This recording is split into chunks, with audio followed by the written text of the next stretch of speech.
One misdemeanor, 2 misdemeanor, 3 misdemeanor, felony 4. Prosecutors plea bargain in the dark. Prosecutors plea bargain as they crush. Prosecutors plea bargain with pompous pride. Desire a jury trial, then prosecutors punish with felony 4. Matthew 5:37. Let your language be yes, yes, or no, no. Anything in excess of this comes from the evil one. The Consider Podcast, examining today's madness, folly, and wisdom. www.consider.info. Jacob, what is the number one rule for understanding what justice is? The number one, well, get wisdom. You're supposed to fear the Lord. So the number one rule for justice, this is going to sound like a joke. Don't talk to cops, but no, I don't know what it is. Play the intro and let's talk about it. Welcome to the Consider Podcast, where we turn our minds to consider wisdom, madness, and folly. Join the hosts, Timothy and Jacob, on a quest to have God enlighten the mind, according to verse 25 of Ecclesiastes chapter 7. So I turned my mind to understand, to investigate, and to search out wisdom and the scheme of things, and to understand the stupidity of wickedness and the madness of folly. Ecclesiastes 7:25. The Consider Podcast, examining today's events and tomorrow's realities at www.consider.info.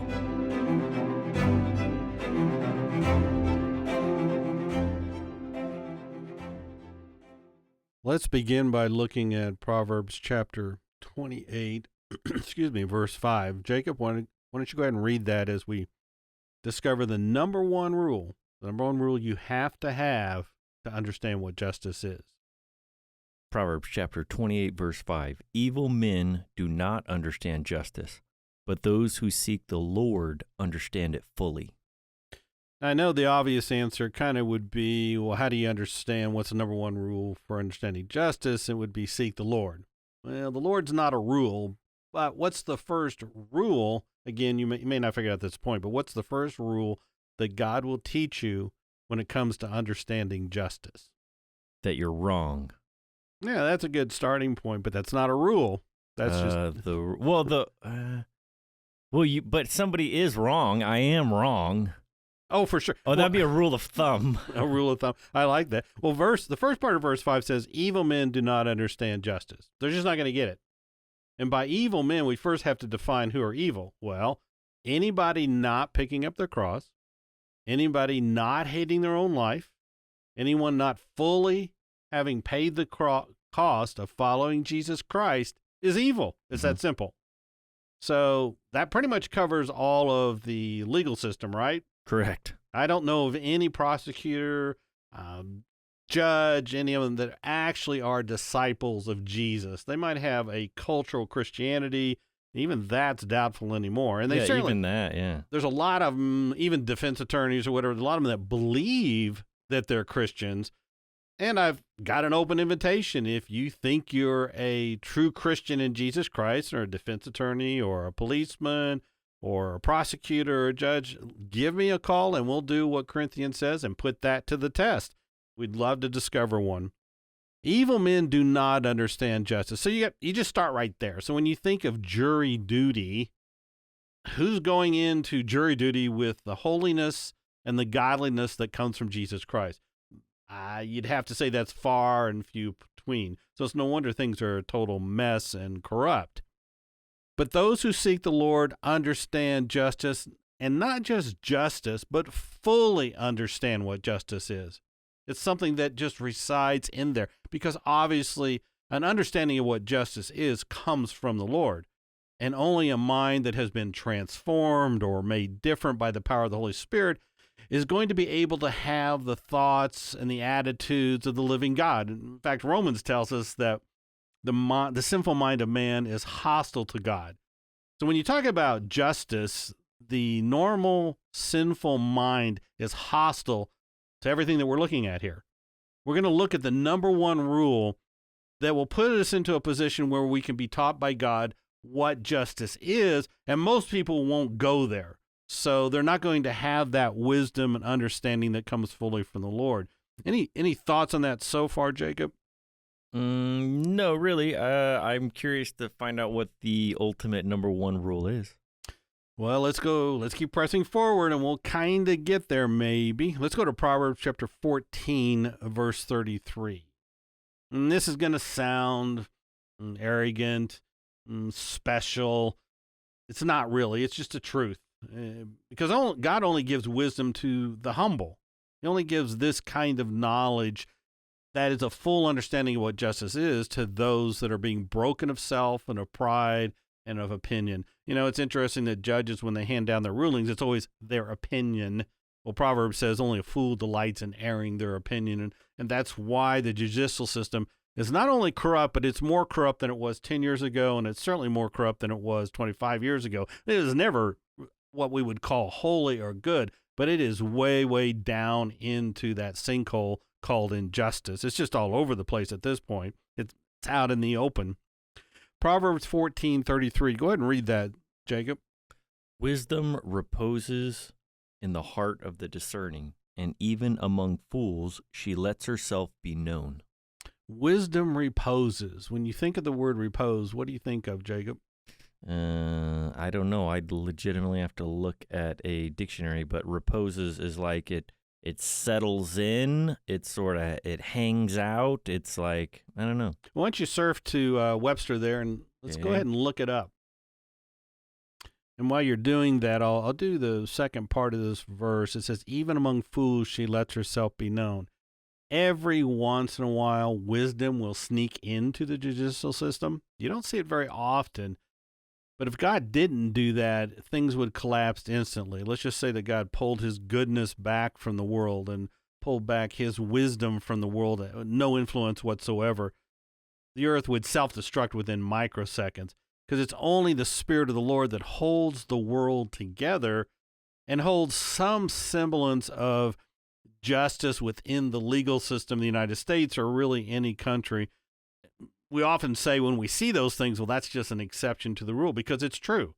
But even among the foolish, even among the stupid, the problem is that wisdom will make itself known to fools, and they'll think they're wise based on that one decision. They hold on to it for life. Whereas the righteous, you get a taste of wisdom, you get an understanding of what justice is, and you want to understand more and more. But in order to get there, it's back to what you said earlier. You have to be willing to be made wrong. That's how a child learns, and we're supposed to all be children in Jesus Christ. So we're taught the word no, or that's not correct. It's kind of like a child that you're raising, that they'll bring the words back, and I watch parents dialogue with their children, and the children are repeating back words they don't quite fully understand, and so you're constantly building on that. Well, fool is the type of person who they get one little concept down, and they think they're good for life.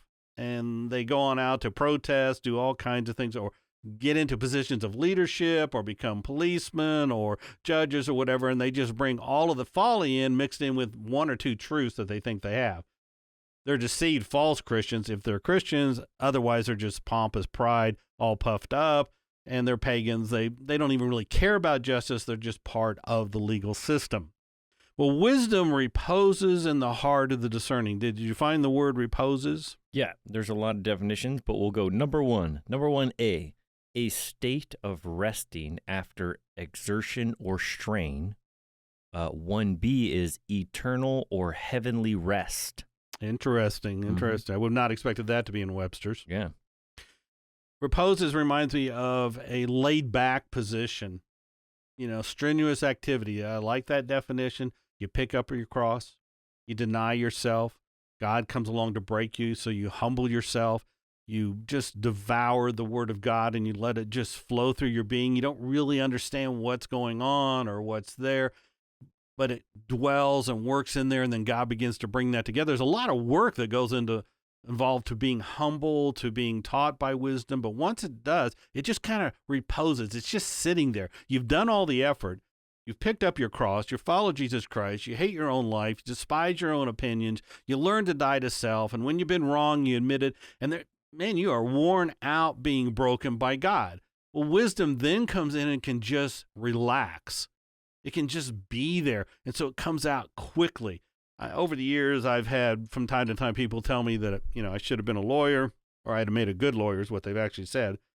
I take it as a compliment, but truth is I would have never lasted because I'm concerned with justice, and I would have been driven out of the quote-unquote justice system. When God comes back to judge the justice system, he's going to sue them for fraud and false advertising because it's anything but justice. It's based on totally something irrelevant and the opposite of justice, because the understanding of justice comes from God. And unless the court system is fully acknowledging, surrendering to, and seeking the living God, guess what? It's not going to have any holiness to it.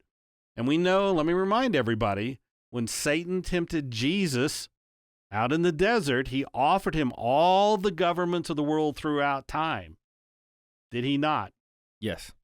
He's not bluffing. They belong to Satan. So when Satan was offering that, Jesus didn't go, well, you don't really have the United States of America, so you're not offering me everything. Satan owns the governmental system. Satan is fully in charge of the legal system, and we'll see more and more. We could be here all day long talking about how corrupt it is, but we will touch on some topics and look at that. So Satan wasn't bluffing.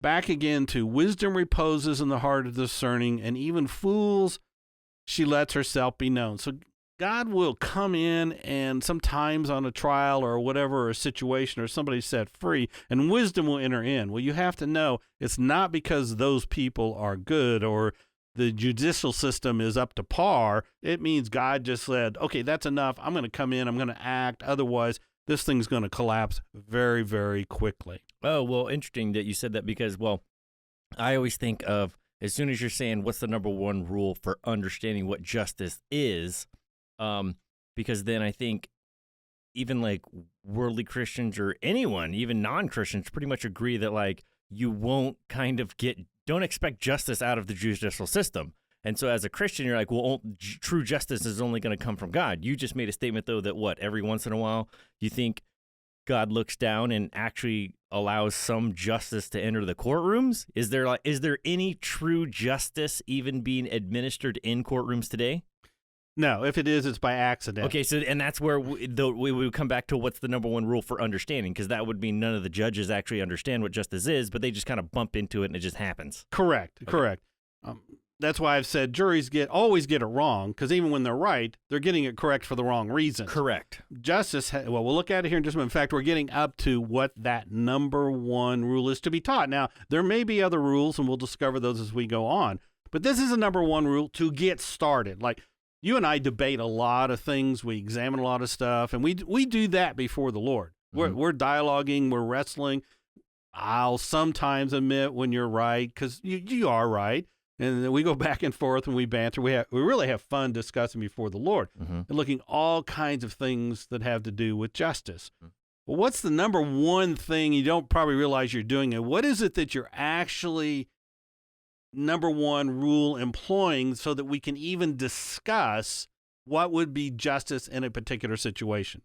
Well, I think of Jesus says, don't judge by mere appearances, but make a right judgment. So I think a lot of times when we're talking, we're trying to, from the Lord, what's the right judgment? What's the right thing in this situation, whether it's a news story or a judicial story or whatever, what should have happened? What should have been done? But from the Lord's eyes, what would he have done type thing? Correct. Oh yeah. You're right onto it. The number one rule, here it is, forget the crime. The number one rule for us to even have a discussion about what justice would look like and what justice would be, you have to forget the crime. You have to forget what's charged. What do prosecutors always want you to focus in? Always, always. Every single time they want you to zero in and just look at this one particular point and never look at anything else. What is that? Now that I've kind of given you a hint, what is that one thing? I'm still drawing a blank. What's the number one thing they want? Well, they're already manipulating whatever they want done. So they only want you to focus in on whatever the one tiny thing is that they want you to focus on. And what's that one tiny thing they only want you to see? They don't want you to see their corruptions. They don't want to see you to see their smoke and mirrors. All those things are used for you to just look emotionally at one point. I don't know. The crime. Oh, the crime. Or even the supposed crime. Well, I'm saying it's I know, we're giving that for example. Yeah. The crime. Ooh, the crime. What happened? Because what happens with plea bargaining? You go in, you plea bargain, and they're in private, and they're doing everything. The prosecutors and defense attorneys they do all this in the dark. Well, of course, who is the author of darkness but Satan? So they're sitting around, they're talking about, we could do this year's and this many things over here, but they have to do that. So nobody sees what's going on. And it's always a reduction, like, here's the crime, but if he pleads guilty, we'll reduce it down to this. Correct? Yes, correct. He has to admit to the crime. No. He has to admit to whatever the prosecutor is saying the crime is. Yes. Not the actual crime. The charges. The charges. So it's the actual crime they want to. So if you reject the plea bargain, they immediately, what do the prosecutors want to do? They magnify the charges. Charges, they go, they'll add them on. Instead of, let's just say it's one count of evil, right? Yeah. So you go in, plea bargain, he's got one count of evil. But if he pleads not guilty, or, he pleads guilty to our terms and goes through this, we'll reduce it down to a misdemeanor. And it may be a misdemeanor. That may be the actual truth of the actual crime against the law. Because, no, I want to go to trial. Whoa, all of a sudden it becomes a felony. Usually what they do is this. They'll charge a felony out there. It could be a speeding ticket, right? Mm-hmm. And normally that's a misdemeanor, pay your fine, go on. But in order to plea bargain, which means they extort some type of guilty plea, they'll up it to it's a felony now. We're going to charge a felony. Everything's a felony anymore. I don't want to get too sidetracked. So then they come back in and they're hassling it out, and your defense attorney, who's really working for the prosecutor, but we covered that in another show, works out a bargain, like a Walmart used car lot. Oh, well, you know what? We have this car over here, but if you're willing to pay this and go in there, it's the judicial system is down to a used car salesman type thing. And I say that with apologies to used car salesmen because it's just corrupt. So anyway, you turn down the offer. You want a jury trial. Prosecutors don't like to work. They don't like their power being authority. They don't want you to go to trial. So then they heap it on one after another to break you to do what? The plea bargain. So the number one thing you got to do, especially if you go to jury trial, forget the crime. And we'll see why this is important in a moment. I could care less what the crime is because I don't trust the prosecutors. Only a fool would trust prosecutors. Only a fool would trust the policeman. Only an absolute really idiot would trust that judge. There's so much lying and corruption. Just take a quick look at YouTube or watch some videos if you don't believe that to be true. So you forget all that. You tune all of that out and you examine, how did we get to that judgment? Where did it come from? How's the state conducting itself? And we'll see why this is true in a moment. But I want to kind of deviate. Who was the first prosecutor that came into existence, Jacob? Well, unfortunately, I can see it on my screen. Yeah, well, that's one way to cheat. That's why I did the the graphic. I kind of hit it in there a little bit. Yeah, exactly. Because I wouldn't know. Yeah. Well, let's go to Genesis 4:22, and for punishment, I'm going to make you read it because I'm terrible with names. Okay. Quite embarrassing for a pastor. That I usually kind of old sermons, you'll hear me mumble over it. I never could get it all straight. So nobody's ever named Smith or John, in the Bible. So let's go to Genesis 4:22, and let's talk about who the first prosecutor was. Technically, I need to refine that just a tad for the legal class. Who was the first human prosecutor? Because the very, very first prosecutor is Satan, and he used the serpent to prosecute the character of God.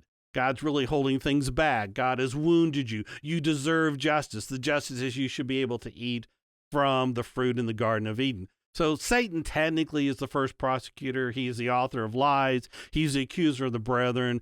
Any first grader Sunday school student knows that that's the case. But who was the first human prosecutor, because we have to acknowledge the judicial system is not based on justice. It's based on vengeance. Am I correct on that? Somebody does a crime. They do something to you. Oh, yeah. Then so you convict them. You call it justice, but it's not. You're looking for vengeance. Yeah, you've been wronged, or, and so then this other person is going to pay the price. Yeah, that's what, and yeah. That's what it's all about. That's what it's all about. The family sits in the courtroom. Let's just say murder, so-and-so got murdered, and they want justice. And the justice is the guy, well, ultimately either he dies or he goes to jail for life or something bad happens to him because he did something bad. Correct. And just as a side note, when I was growing up, I happened to be at an age group when the judicial system and parenting and all this stuff was going through massive changes. People don't realize this whole thing about people that have been wounded by other people in crimes and speaking in court. That's a new introduction. That happened when I want to say I was 10 years old, right around that time. And I don't mean this in some boastful way, but even then I'm going, no, this is not a good thing. And so it's out of control at this point. When you enter in this kind of vengeance, and I understand the frustration of wanting to speak in a courtroom, but that's not how the law is supposed to work. The law is supposed to be a buffer between the mob and between the actual crime and what's going on, but it's not. Now it's all blended, and we'll see here in a moment just how corrupt that's becoming. All right, so let's look at the first prosecutor. The name of that person is Cain and his children. Go ahead and read Genesis 4:22 through 24.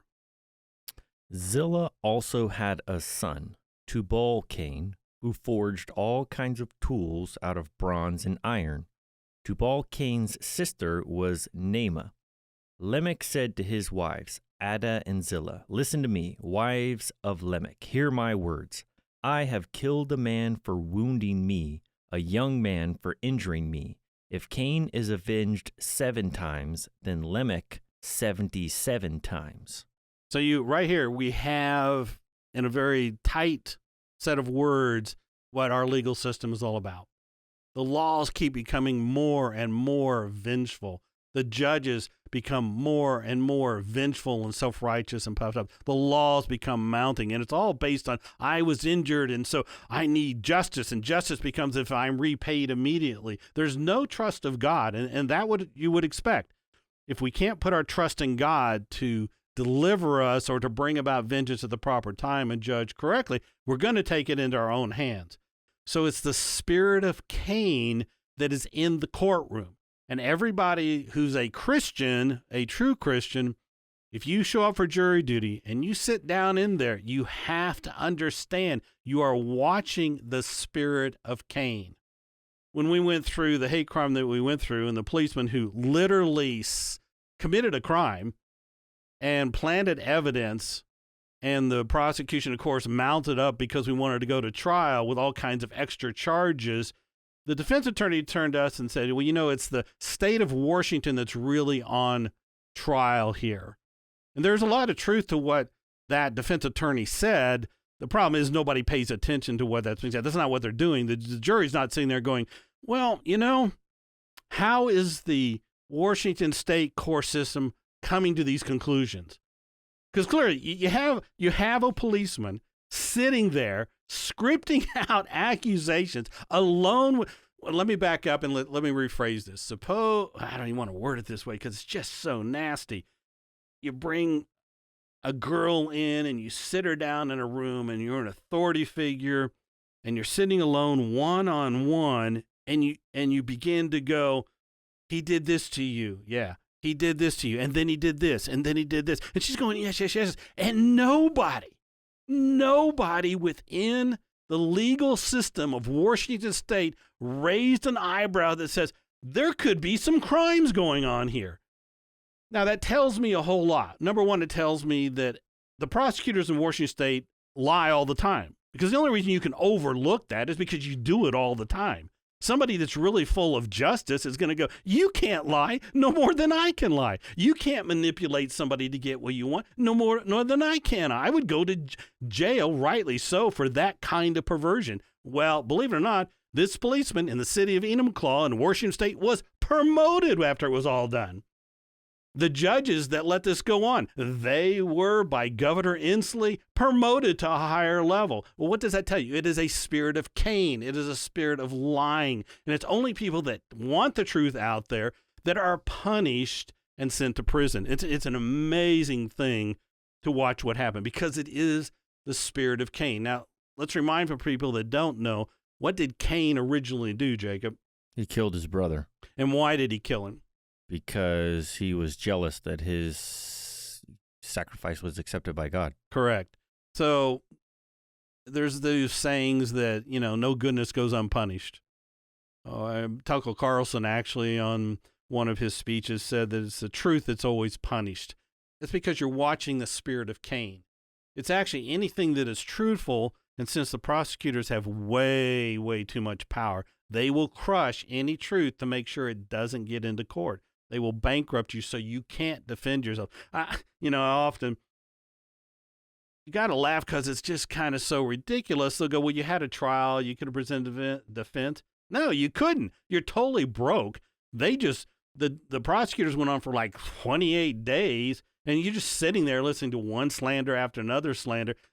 I would have taken another 28 days and a couple $1 million to have an equal defense. If there was any type of reform, and there isn't, so I'm just going to throw this out there because it wouldn't happen. The state needs to start paying for everybody to be able to defend themselves, dollar for dollar, power for power. That if the prosecution has this much money, they're investing in a crime, the defense is entitled to the exact same dollar, the exact same power to call witnesses in, and it needs to be an equal thing so that the truth can come out.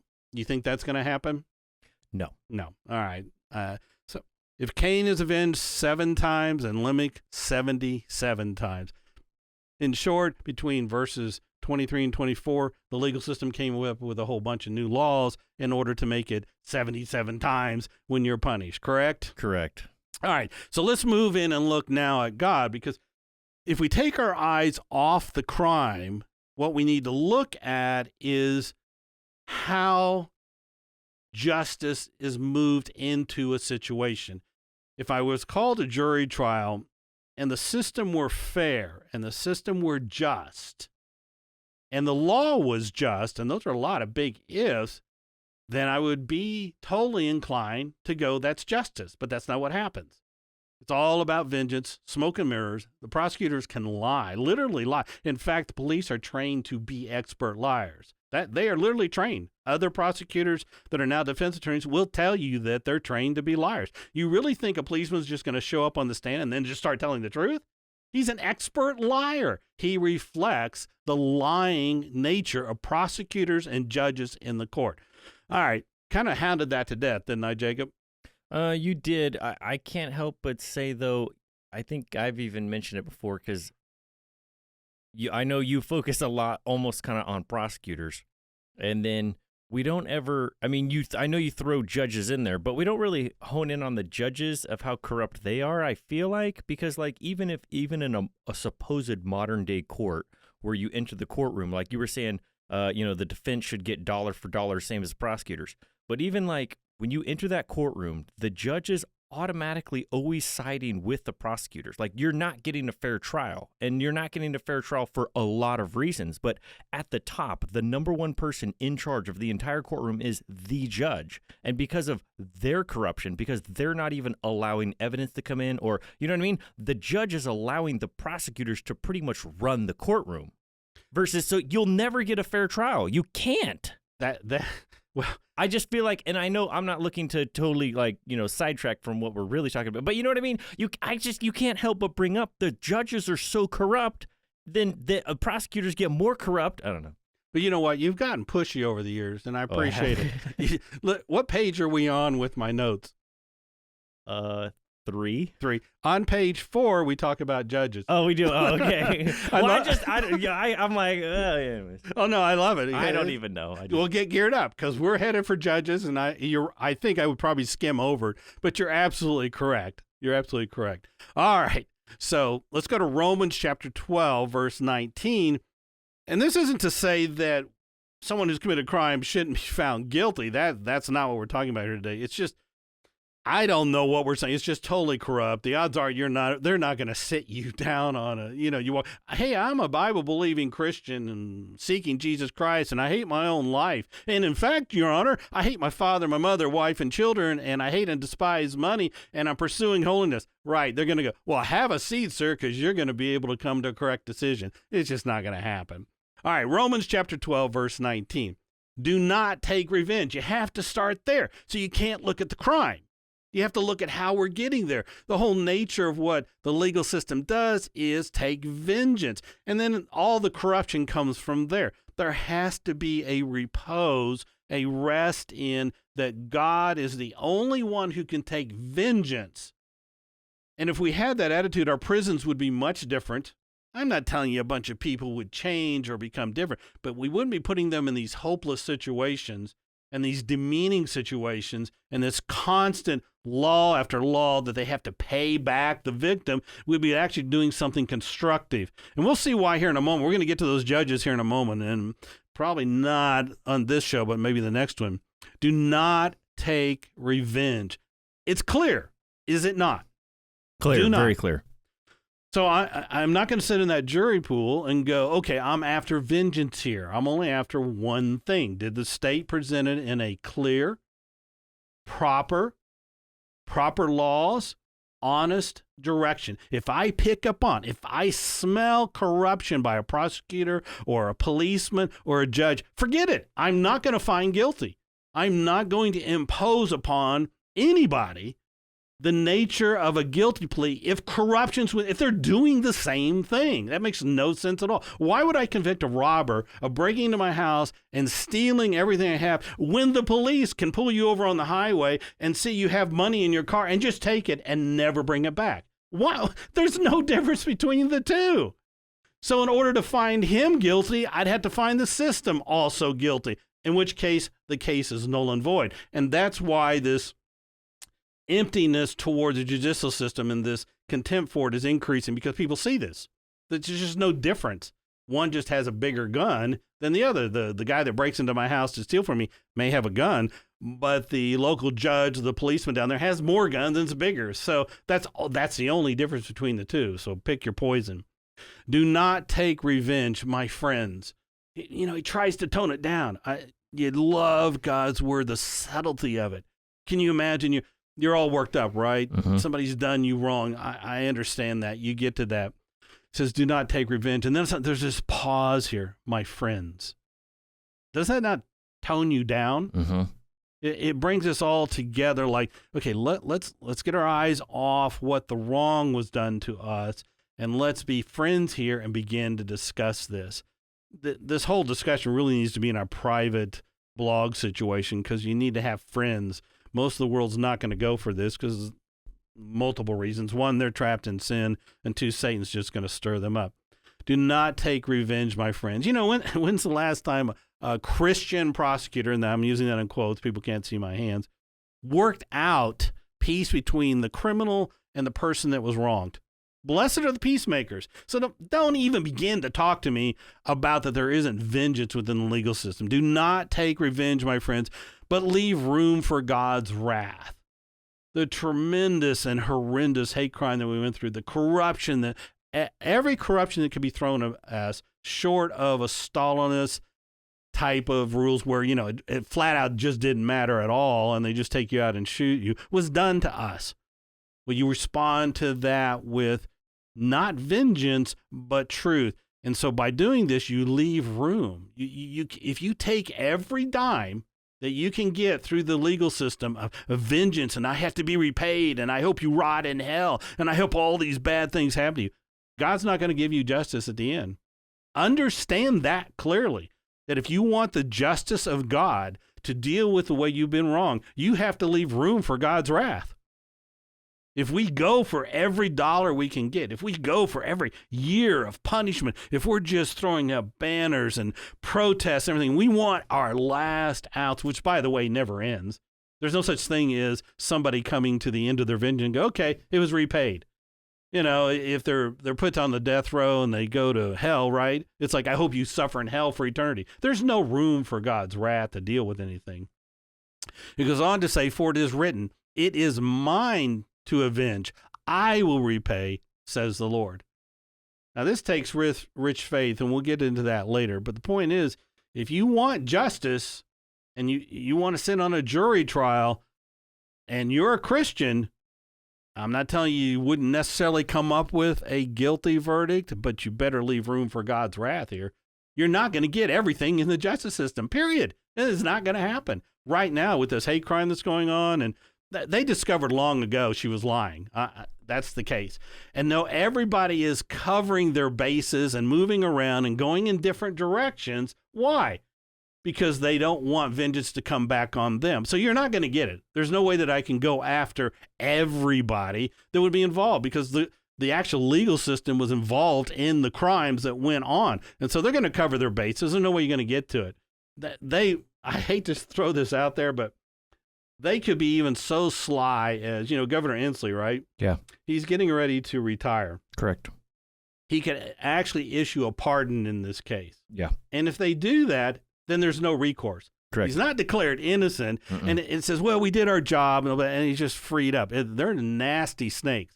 Don't know if that's going to happen or not. And maybe by suggesting it, they might consider it, but that's beside the point. You're not going to get even for even. It's not going to happen. It is mine to avenge. I will repay, says the Lord. And thankfully so. He's the only one that's qualified. The only one that is qualified to actually bring about true justice and judgment. And it is to him we must trust as Christians, sitting on that jury pool, so that we're not taken in by the hype and by the crimes and the sins of the state when we find somebody guilty. We're not going to be moved by the emotion of it. So what do they always want to do? In a prosecution, who's the last person to present all the evidence? In jury summation, just before the jury goes back in. It's the prosecution. Why? And why does the state allow that? Why isn't the defense the last one? If you're innocent until proven guilty, it should be the defense that has the last word, not the prosecution. Prosecution has all the power. They started the process. Why should they finish it off? The idea is you're emotionally worked up. And so everybody goes back in and they're just all worked up. Oh, it's a crime. And that's what they want. They don't want you taking notes. They don't want you reasoning it out. They want you feeling it. They want you to come in with that vengeance so that you can get the guilty verdict. That's why, based on the facts of the crime they went through, there's no way, no logical way. Let me rephrase that. There is no logical way this person could have been found guilty. It was all based on emotion, all of it, every ounce of it. And that's exactly what the thing was geared to. So, prosecutors will pride themselves on, it only took them an hour to come to a judgment. More people spend time discerning what they're going to eat at McDonald's when the menu never changes than they do with a jury trial. The one or two juries I actually served on, that's exactly what it was. Everybody went back in, we took a vote, and sure enough, it was like, that was it. He was guilty on all the things. I sat down, and by the way, I got chosen as leader for the jury, so we took time. It took us 4 or 5 hours. It was a pretty simple case. We found him half guilty on one part and innocent on another part. The judge was taken back. He even kind of mumbled. It was strange to watch. He's looking at it because it just doesn't happen this way. And he goes, yeah, I think this was the right verdict. So whenever you sneak that kind of stuff in, when you sneak justice in, they don't know what to do with it because it's like out of the norm. Anyone serving on a jury, please take more than an hour. Go back over every single thing with a fine-tooth comb. Let the emotions settle down. Strip away all the hyperbolic type of stuff. And it's almost an evangelistic meeting where everybody gets their emotions all hooked up. And then you make a judgment. Look, let all that die down. Come back to Romans 12:19. Do not take revenge, my friends. Calm that jury down and begin to think about each point. And also examine what exactly is the law they're being charged with and what is the consequences of that law. I remember in New York City, there were some people that were protesting, I don't know, whatever they were protesting. The jury found them guilty. And that judge gave them like 20 years in prison just for a protest. It wasn't like totally whacked out protest. They didn't burn anything down as far as I know.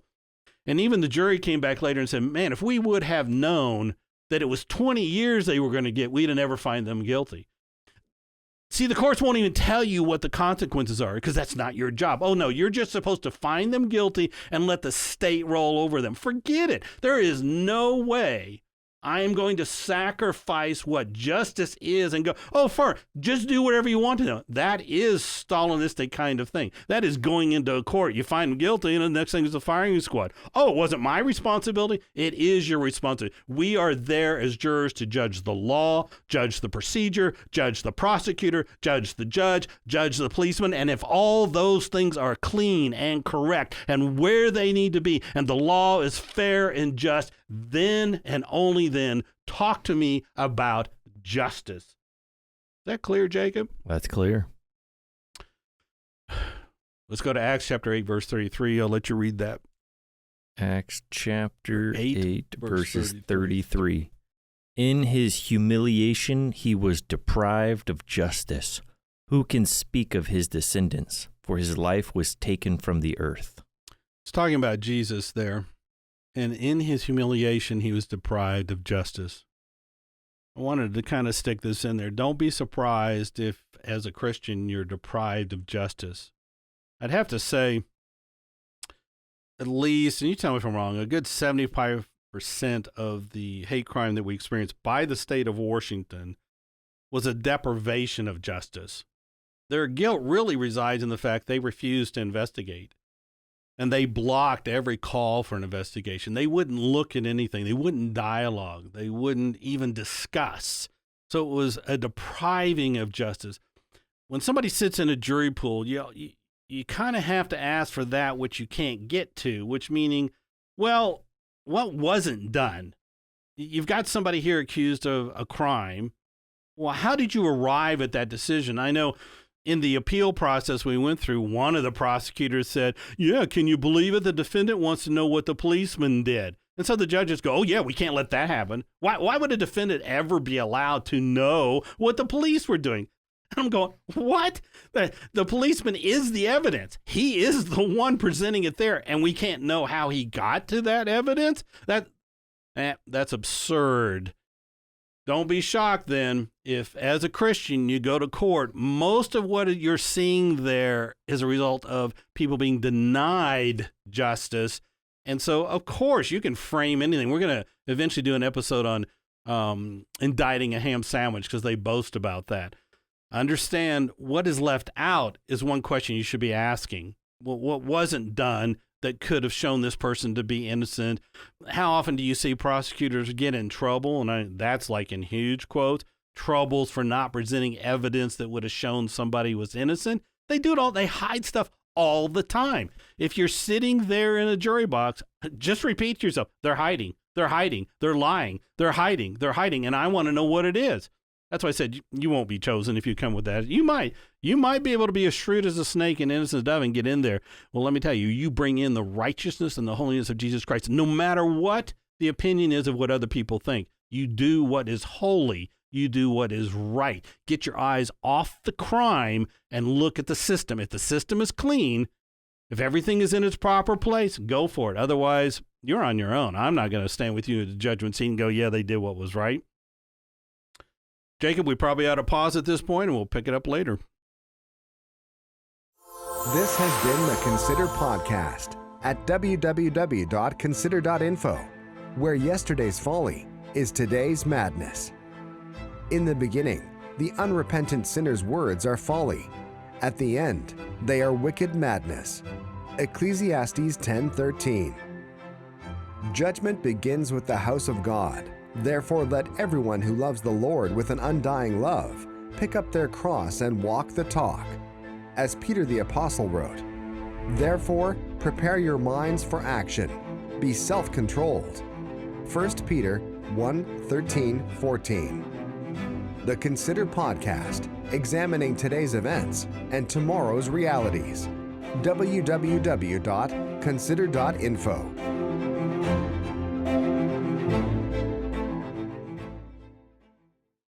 The Justice and Legal segment on the Consider podcast is only concerned with calling all individuals to repentance. No matter which side of the bar one is on, the demand is for repentance in accordance with Amos 5:24. Let justice roll on like a river, righteousness like a never-failing stream. Nothing discussed should be considered legal advice. Want legal advice? Pay a lawyer. Want justice? Pray to the holy God. As the living God recorded in Deuteronomy 16:20, all must follow justice and justice alone. The listener assumes all responsibility for their actions or refusal to act in accordance with justice and justice alone. Because the legal system hides their corrupt deeds in darkness, any discussion is fraught with inadequate information. The listener should keep in mind that the news media only communicates what sells. Finally, make note that the vast majority of what is called legal is in fact not lawful. The Consider podcast, examining today's wisdom, madness, and folly. www.consider.info.